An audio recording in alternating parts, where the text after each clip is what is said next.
Во штипските основни и средни училишта секој понеделник ќе се интонира државната химна, а знамето ќе биде истакнато на видно место.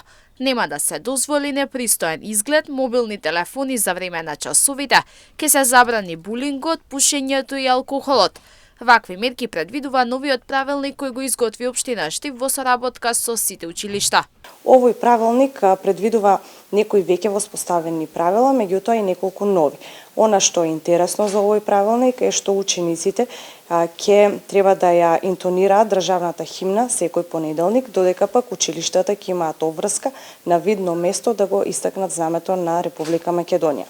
Освен овие, ќе се воспостават и некои нови и други правила, или поточно ќе се утврди начинот на користење на мобилни телефони, начинот на облекување на сите заинтересирани страни во овој правилник, потоа начинот на меѓусебно однесување, а строго ќе биде забранет булингот, ќе биде забрането пушењето, внесувањето и консумирањето на алкохол и така натаму.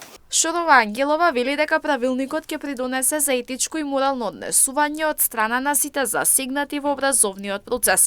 Заедничката мисија на сите ќе биде да ги почитуваат правилата од правилникот и со тоа да придонесат во подобрување на секојдневието. Овој правилник има за цел да ги поттикне учениците во образовниот процес, самите наставници да ги мотивираат учениците за љубопитност при истражувањето и изучувањето на нивните предмети, а на родителите со правилникот би сакале да им помогнеме да се развива креативноста и потенцијалот кај учениците, односно нивните деца.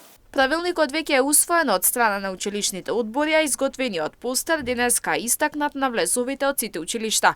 Правилникот за етичко однесување не се однесува само на учениците, туку и на наставниците, стручниот персонал и сите останати вработени во училиштата, како и за родителите.